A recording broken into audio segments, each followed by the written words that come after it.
Hi! Today we're going to answer questions about part 1 of the Caves and Cliffs update. In this video we're going to talk about blocks. Let's get to those questions. So even though this update is being split into two parts, it's so big that, as you can see here, we're actually adding up to 91 new blocks to the game. And most of these will actually generate in the game as well. They're not just added to the creative inventory. Personally, I am very excited about the powder snow block and the big drip leaf block. So the powder snow block is very unique. You can fall into it and you can sort of get lost inside, which can be really funny. And the big drip leaf block is a platforming block, so if you stand on top of it, it will tilt and you will fall down as well, which I think can create some hilarious situations.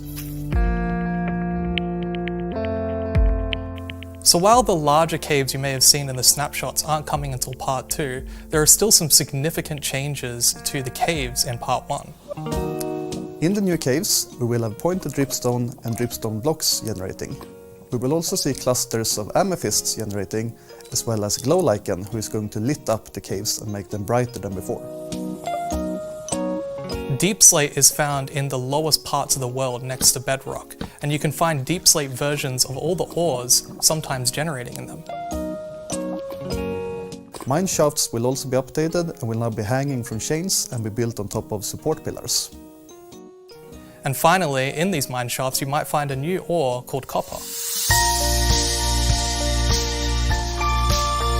So one of the biggest changes that we're actually doing to ores in this update is, first of all, we've actually changed all the textures. And this was a very important change for accessibility. Some colorblind users couldn't actually tell the difference between some of the ores with the previous textures. What I like about this change, apart from the accessibility, is it also gives a lot of character to each of the new ores, which is really good in my opinion. On top of that, we're also making a big change to all of the smeltable ores, such as iron, copper, and gold. This change is that it will actually drop raw versions of the ore as items.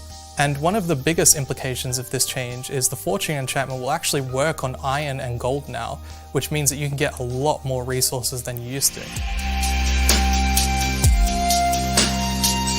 There are a lot of things that I feel is very exciting about copper. Starting off with the lightning rod. This is an item that you can craft that can be placed that will attract lightning.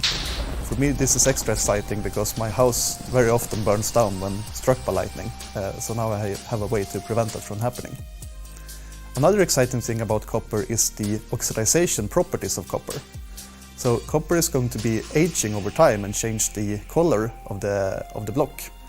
And that will make the world feel more evolving, which I think is really cool. Another new item you can craft with copper is the spyglass. This allows you to look at anything closer up in the distance.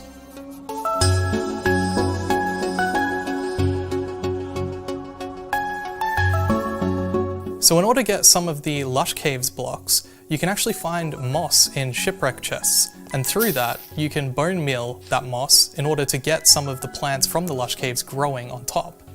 Along with this, you can also get glowberries from mineshaft chests, and this allows you to place the cave vines that are growing in the Lush Caves. If you get an azalea from bone mealing some moss, you can actually also bone meal that azalea in order to get rooted dirt underneath. Along with this, if there are any items that you want from the biomes that aren't accessible yet, you can go to the Wandering Trader in order to get some of these items.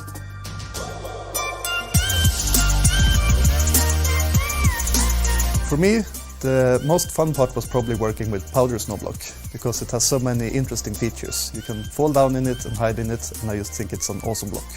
My favourite part about working on part 1 with the blocks was actually the changes to the ores. The fact that now it drops raw ore items instead of just the blocks themselves is a really exciting change. This is something that has always been in the game, the fact that it drops the original ore block. We're actually changing it this time, and it's an exciting change. It's very different. It's really been a pleasure to work on this update, and we really can't wait to see all of your reactions. Thanks for watching.